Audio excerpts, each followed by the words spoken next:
افغانان ورونو بریکینګ نیوز دی چې لر او بر پنجاب د کرکټ په وجه باندې په انګلند په انګلستان په لندن په لیسټر ښار کې چې ایشیا کپ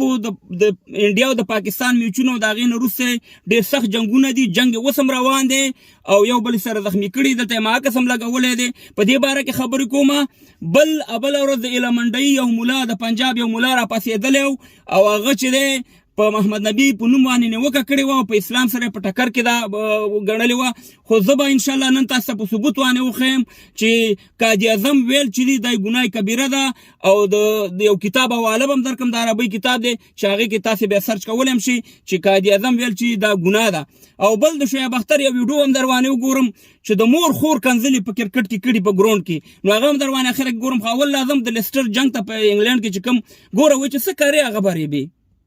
دی موږ پورې خندل چې موږ پښتانه یاره موږ افغانان چې دی جنګ کوو او دی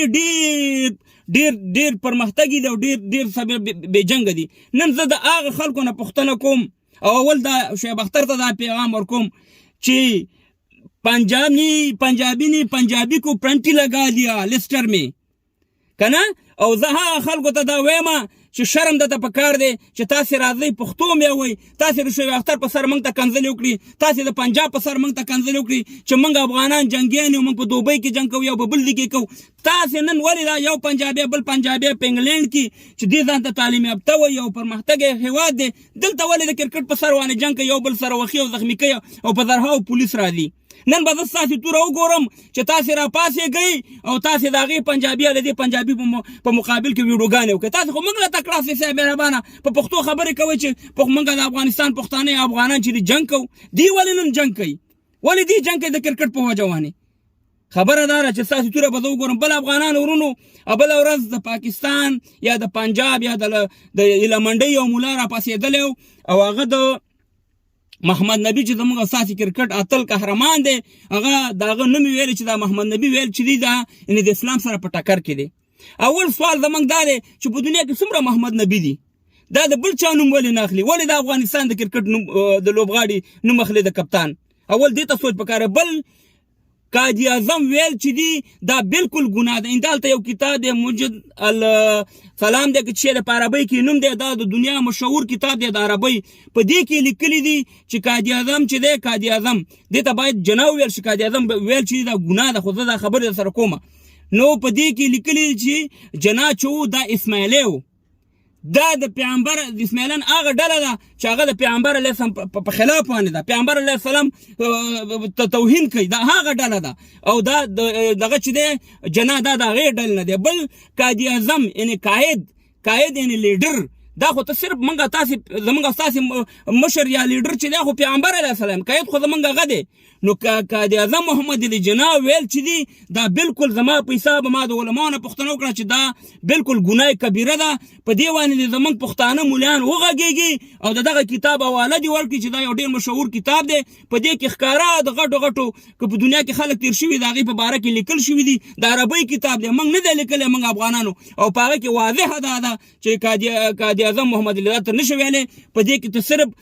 دغه ویلی شي جناح ویلی شي، ځکه چې قائد چې دی لیډر چې دی هغه زموږ پیغمبر علیه السلام دی، نه دغه دی. نو دا هغه عالم ته زموږ جواب انشاءالله ورغی او دغه کتاب تاسې وګورئ او د تاسې ته مې هم افغانان ورونو چې پس د دې نه به خالي جناح وایي. قاضي اعظم ویل چې دا ګناه ده او د ګناه نه به ځان ساتي چې څوک یې وایي قاضي اعظم هغه بالکل په ګناه کې اخته کېږي او هغه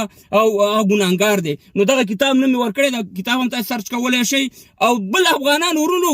سوال دلته پیدا کېږي چې د پاکستان د پښتانه لوبغاړي ته نه ښیم د کرکټ، د پنجابي هغه کوم لوبغاړي چې دي د پاکستان خپل چینل دی، هلته ورشي دې ته یقین وکړئ مونځ نه دی زده، په روژه نه پوهېږي، رکعتونه نه پېژني، یو شی نه پېژني. خو د پنجاب یا د ایلمنډۍ ملا راځي زما د افغانستان لوبغاړي چې په کرکټ ګراونډ کې مونځ کوي په هغې باندې دغه ورکوي فتوا ورکوي چې دا نوم یې ناجایز ده. نو خبره دا ده چې خپله مه ګورئ کرکټران د هغې مونځ نه دی زده، هغه محمد امیر نه دې پوښتنه وکړه، محمد حافظ نه دې پوښتنه وکړه، کامران دی که چې شی دی اکمل هغې نه وګوره، هغه انټرویو نشته دی په مونږ نه پوهېږي. بل د شعیب اختر چې موږ ته پیغامونه راکول چې تاسې کنځلې کوئ زموږ لوبغاړي هغه دغه سره ویل چې تاسې کنځلې کوئ. د شعیب اختر کنځلې دلته دغه ویډیو درته پلی کوم په اردو ژبه کې ده په پنجابي ژبه کې ده چې دا د کرکټ ګراوند کې د مور خور کنځلې د انډیا یو لوبغاړي ته کوي او بیا په همغه انډیا چینل باندې دا کینی ډانسونه کوي بیا په همغه انډیا چینل باندې دا کینی د پاکستان په خلاف خبرې کوي او دلته وګورئ د اخلاق وګورئ دی موږ ته تمیز ښیي دی موږ ته افغانانو ته دا ښیي. دا ویډیو تاسې وګورئ په پنجابي کې د ما ترجمه کړه خو دې هم تباه او برباد کا همیشه هم د افغانانو پسې راغست.